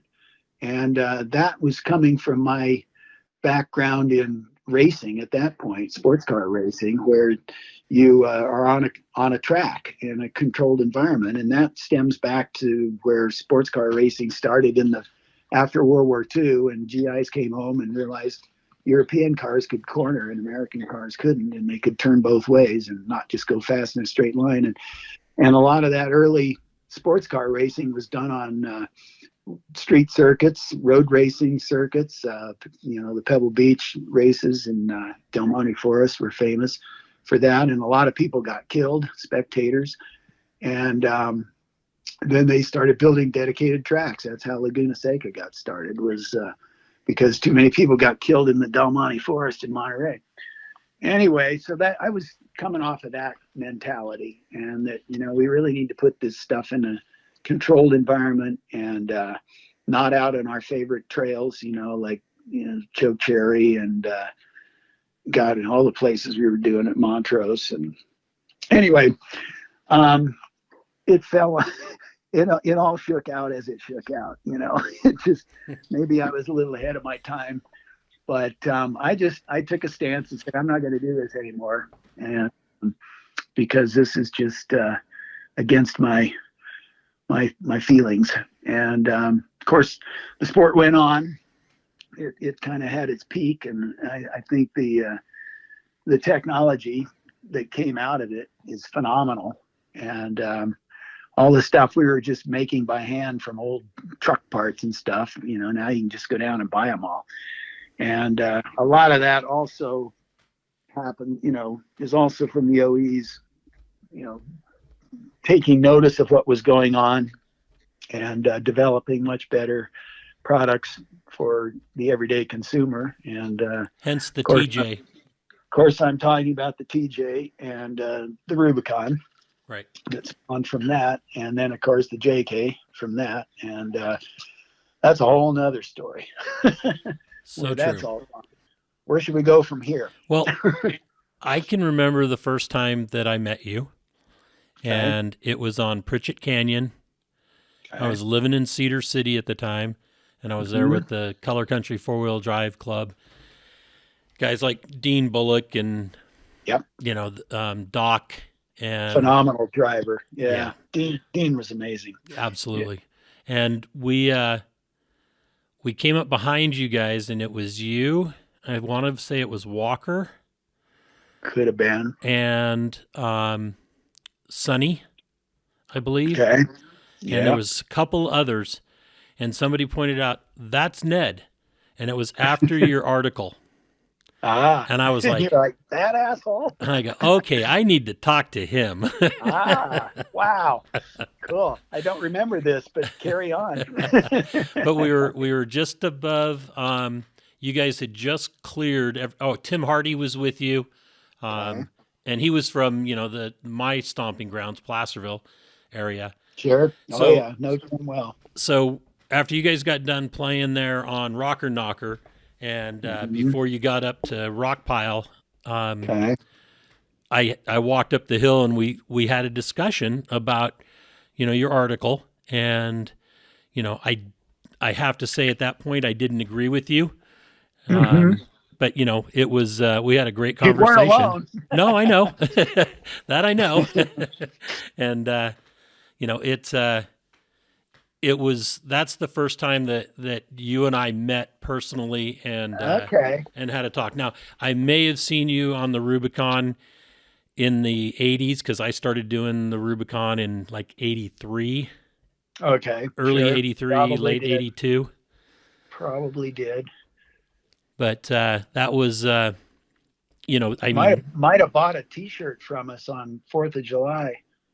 quite possibly. Somewhere in there. We used to go up there every 4th of July. I was part of the Flat Fenders 4x4 club out of Placerville. It was Kate and Ole Olson Uh-huh.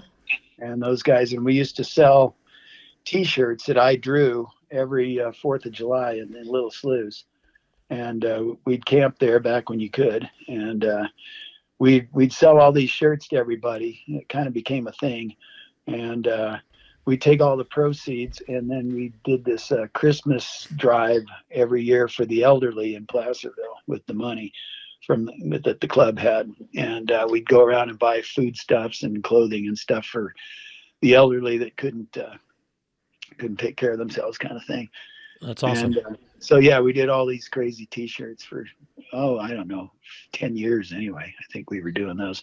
Every once in a while, one still surfaces, some greasy old tattered thing somebody's wearing. So okay, well, I don't remember our Pritchett encounter, but you probably had a lot of conversations like that at that time. I did. But it's all good. Oh, absolutely. It's all gone where it's gone, and I continued to work for the magazines and write stuff and branch out in a lot of different venues since then. And so stopping the competition stuff didn't really bother me all that much. Plus, by then, things really needed to build a rig that was dedicated right to strictly doing comps, and I had always had that damn Killer B. I still have it, and it had always been my one and only wheeler. And I just kept redoing it, remodifying it, rebuilding it. The only thing left of that original Jeep that I bought in high school are the two main frame rails, which are still unaltered front to back, bumper to bumper, although I took a 58 Willys frame and took all the cross members out of it, and this was back in the I don't know, late 80s, 90s, and sandwiched the the rails from the 58 frame into the 60 frame and basically boxed the whole thing, and then did different cross members. But the outer part of that frame are still the original rails from that Jeep I bought. And then part of the tailgate, the Willys tailgate, which has the Killer B logo on it that I painted back in the 80s, that's still there, and the serial number, and that's it. That's all that's there. And actually, probably the Jeep that I used as my comp rig in the late 90s there, I don't think there's really anything left of that in the vehicle I have today either. So it continued to morph and grow and go on to other things, including racing it 3 times in the Nora 1000 in Baja in more recent years. It's done that and a bunch of other things. And it's got an LS in it now and a L480E and Dynatracs under it. And of course, it's on 40s and coilovers. And I think a lot of that happened after the competitions. Like I'm saying, we were pretty primitive in those early days. Yes, we were 35-inch boggers and still running Dana 44s in the front and braking them right and left. And I don't think I put an automatic in it until the very end of my comp days. I was still doing it all with a stick. So, I was definitely just there in the very early parts of this stuff. Right. And then it went on from there. And so let's see, where do we go from there as far as Ned and his career? I continued doing magazine work all through the first part of the millennia. Got remarried to Kat Everybody knows Kat these days, my wife and partner in crime. Well, we all have a better half. She's definitely a better half. She's a jewel. I met my match with that one, and so she's been right in there with all my wheeling and all my sport, Porsche racing and everything else. So right up until 2010 was a big change. My dad passed away in a car accident, actually, but sort of suddenly, and I pretty much had to put the brakes on everything I was doing and come and take care of his ranching operation. And at that point, he had 4 ranches and lots of employees and lots of cows and lots of everything. And he didn't really have his ducks in a row. He was 83 at the time, and we'd been on him for a long time to get his affairs in order. And he had drug his feet and didn't. And then he got in this accident, which he caused. And suddenly we had, this massive ranching operation and nobody there to run it. And I pretty much had to just put the brakes on everything I was doing and step in and run this ranch and deal with a bunch of lawsuits and all kinds of things that were a fallout from this event. And that was kind of the end of my writing career. And I kind of, once again, got lucky. I got in it at the right time, and I think I got out of it at the right time. Things were, the magazine world was falling apart, and I think a lot of the writing was falling apart. A lot of the editing was falling apart, I think, at least with the mainstream books. Right. And guys were just writing things on their cell phones and while they're on a plane from one thing to another, and nobody was editing it. And I was pretty upset to see some of the stuff I read in that time frame. It was just I always prided myself in trying to have using proper English and complete sentences and proper punctuation and carrying through in a proper format. And that was all kind of going away. And I'm not saying that's true with, we've got a lot of niche books now, especially like yours, that are beautifully done. And but Luckily, I married a really good editor. Yeah. Well, it makes a difference, and I think it's important. And so anyway, I had to kind of, fortunately, I was always freelance, so I always called my own shots. And I had developed a lot of different techniques that I used. My before and after stuff, we didn't even talk about that, but that was something I started in the 90s with suspension installs and stuff. And it was something that bothered me early on was the magazines in the 80s and stuff. If they were talking about a product like suspension, they would generally rewrite the instruction book if they wrote anything about it. And I came in there and I thought, you either are going to read the instructions if you're going to install it yourself, so you don't need to read about that in a magazine, or you're going to take your rig to a shop and you're going to have them do it. You don't really care what it's like what it takes to install the thing. What Right. You want to know is, what's this product going to do on my vehicle, and how's it going to be different? And that was my beginning of my before and after series that I did. And I did a lot of them with just about every suspension manufacturer in various vehicles. And I would take a stock truck out and drive it around over a course that I'd laid out, same course all the time. Had various spots where I could shoot different articulation angles and breakover angles and this and that. And I'd shoot all these pictures before and after. And I'd take the truck in the shop and I'd put the lift on it, put whatever it was, and then take it out and reshoot it and redrive it over the same things and write a whole thing about my observations and comments on how it performed differently. And I would highlight any kind of situation I came across in the shop with difficulty with installs and that kind of thing, and try to be honest with the reader and not hurt the manufacturer too badly. And it worked. And it was a format that was picked up by others, and I think it's still used quite a bit today. But that was something that I kind of was proud of doing that. But anyway, back up into the last decade. Like I say, I feel I kind of got out of it at the right time. I was there for the digital age with photography, which sure made things a lot easier than the old transparencies that we used to do. But the writing, on iPhones and tablets and whatever, and just cranking things out without a lot of great editorial just really kind of bothered me. And so I was kind of glad to step away from it. And it took several years to straighten out the whole family situation and everything. And eventually we ended up selling. He had 4 ranches when he died, and we sold 2 of them and leased the other 2 out, which I'm still working with today, and I have them leased. And of course there was the car collection to deal with and take care of.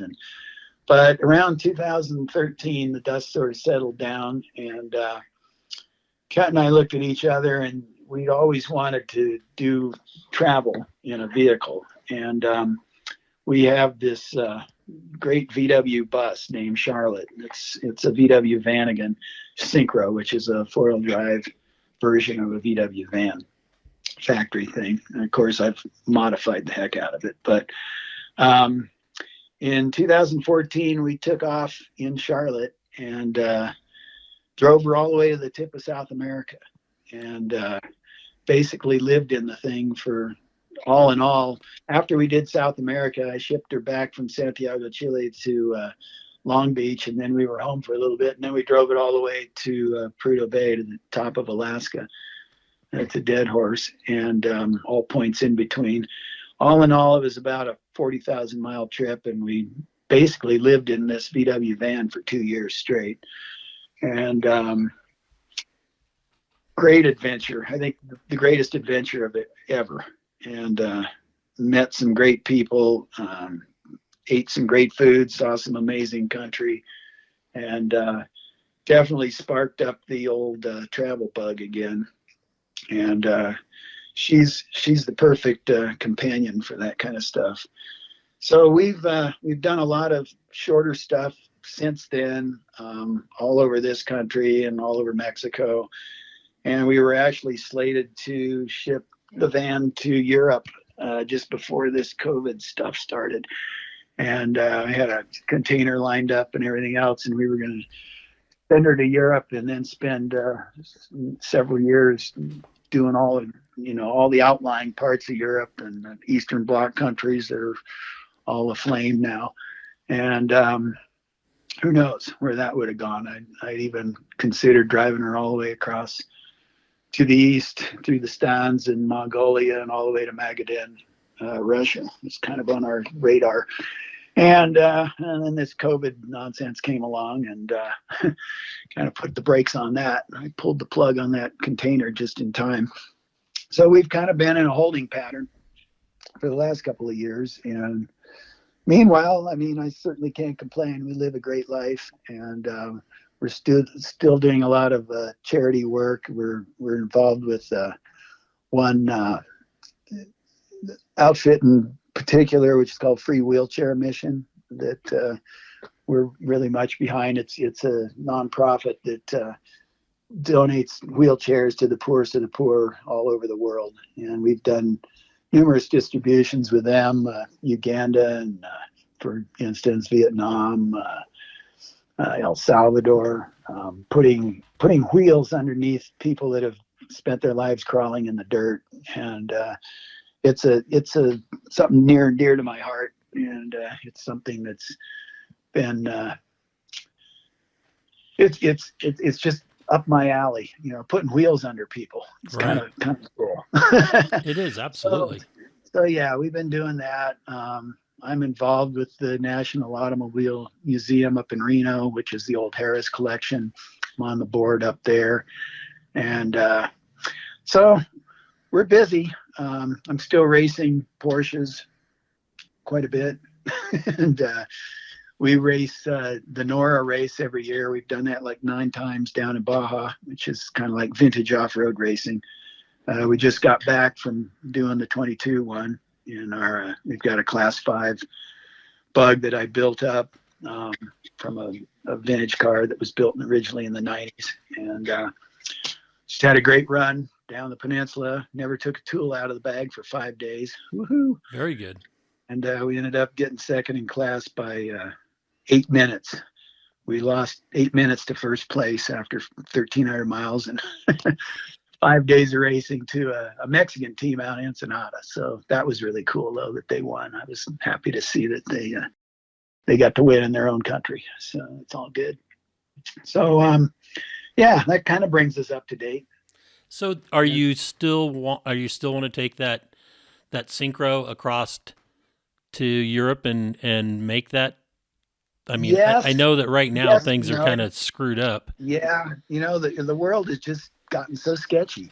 Yeah. And I definitely do. I'm really itching to get out there again and live that lifestyle. It was so different from anything I've ever done. It just became a way of life. It was so simple. Kind of like what Randy Ellis is up to, it's just, you get up in the morning, and it was just like, what am I going to do? Where are we going to go today? We never had any plan. It was like, just had to figure out where to get food and where to get gasoline. And we took the back roads everywhere we could and stayed off the Pan Am Highway. We're mountain people, not beach people. So we didn't, tend to focus much on the beaches and surfing or anything like that. We stayed up all through the Andes, and lots of mountains, little villages, and dirt roads. As the crow flies, from Prudhoe Bay to Ushuaia is like 10,000 miles, and we turned it into 40. So a lot of circuitous routes. So I would love to do that more. I'd like to go. I've been to Europe multiple times, but it's been a long time, really. And I've never been to a lot of the outlying parts of Europe and Balkans and Macedonia and that type of stuff. I've seen a lot of Asia, Southeast Asia. Think I'm kind of over that, but a big chunk of crossing the globe east to west or west to east is Russia, and that's kind of sketchy right now. Yes, it is. And then if it's not Russia, then it's China, which is even sketchier. That's sketchy too. And I've been to China, and I have no desire to ever go back there. Okay. So that's not really on it. But so I'm toning down. Poor old Charlotte she's getting up there. That van has seen more than any VW van was really designed to do. So logically, at this point, I think we'd be smarter just buying something in Europe and keeping it over there, and going back and forth maybe, and doing shorter trips instead of just diving in and living. One long epic trip, yeah. Yeah, and one big long epic trip, and especially in a vehicle that's already done a lot of epic. And so I think we're leaning more that way, but we're sort of still just in a holding pattern as to where this crazy world's going right now. Well, I can tell you, going back to things that you talked about earlier, your museum, I would really like to hook up with you and do a tour. Absolutely. So I don't know what kind of schedule you do. My schedule is always all over the place, especially this time of year.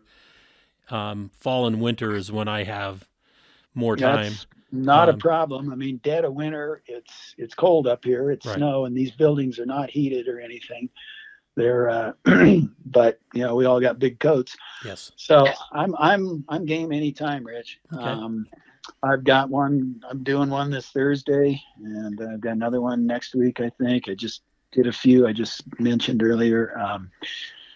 So come on up here anytime. Now you're in Texas. You in Corpus Christi still? Or? That's what we're calling our home base right now, especially Right. in the off season.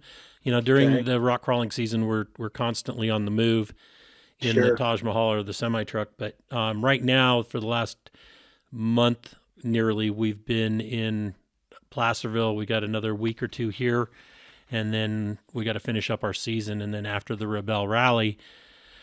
But I'll be here another 2 weeks, Well, so maybe I was I'll gonna say talk to you're my in my wife, and maybe we'll get backyard right in now. sooner.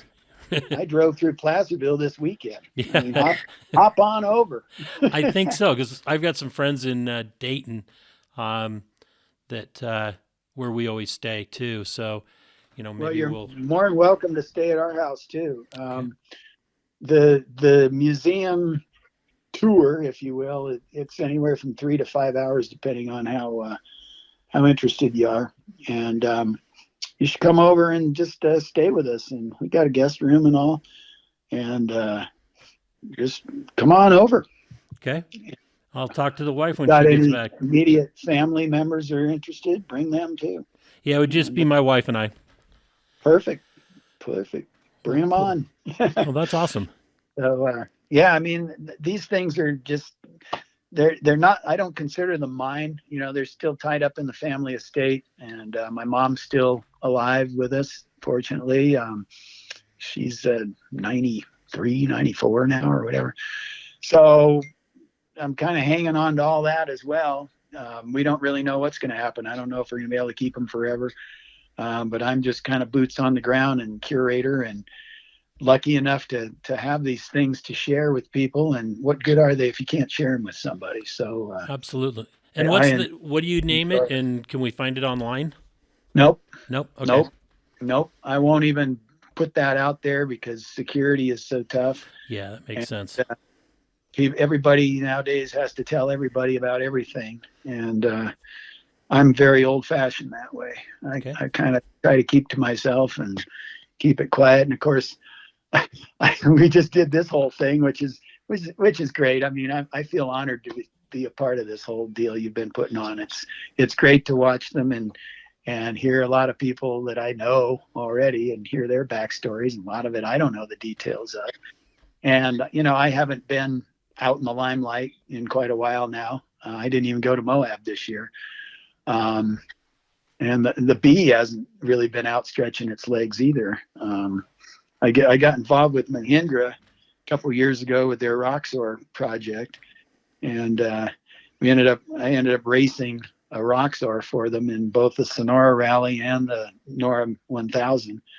And I know some of you listening have seen what happened with that Roxor during COVID. Actually, after Mahindra got their media blitz out of it that I promised them, they pretty much said, okay, do whatever you want with this thing. And I ended up putting a 49 CJ3A body on it and shortening it up. And it's been dubbed Pigpen. And Pewe did a video on it in Colorado a couple years ago for his what's their current little thing that they're doing. The name has escaped me now. Yeah, what a dirt. It's not the dirt every day, because of course that's Fred. Right. And another guy I got in this industry, for better or for worse for him. But anyway, heck, Gone Jeepin'. That's it. Yeah, Rick and Tracy's deal. And he did a neat little interview with me with Pigpen. So yeah, the last couple of years, my wheeling has sort of just been involving this ratty flatty thing, which of course is a movement nowadays too. And you got all these guys embracing beat up flat fenders, and that's become a new thing in the business. But I don't know. We haven't even gotten into that whole side of things. Exactly. That's on my my list of wants. As soon as we get done retired here, we got somebody that's going to be taking over the rock crawling events for us now, and we're going to be stepping aside. I plan on getting a shop and setting up a workspace, and I'm gonna get a flat fender. I'm gonna find another 50s bug, and the kind of things that I've always wanted to build. That's what I'm going to do. Good for you. Good for you. And then live on the boat. Well, I listened to Randy Ellis's podcast, and I heard about your boat dreams. Yes. And I think that's wonderful. And good for you. It's just more power to you. My hat's off to Randy and what he's done too. I've known him a long time, and watched him come up from a high school kid to, when he was thriving with Randy Ellis Design and everything, and to where he just pulled the plug at a ripe young age and said, this isn't what I want to do. This is what I want to do, and I'm going to do it. Yeah. And Randy has always been a guy that when he says he's going to do it, he does it. And he does it Randy's way, and that's just awesome. That's the way it should be. Absolutely. Well, Yeah. Ned, I'm going to say thank you so much for coming on board and spending a couple hours and talking to me and sharing, your life with our listeners. And definitely going to talk to my wife about coming up and taking a look at the museum. And, I really appreciate you spending this time. Well, it's been fun. I really enjoy it. And hi to everybody out there. I'm still around. All right. just keeping quiet. And anyway, give me a holler in the next week or so, and let's put something together. All right. Sounds good, Ned. I appreciate it. Thank you. All right. Thanks so much. All right. Bye-bye. Bye.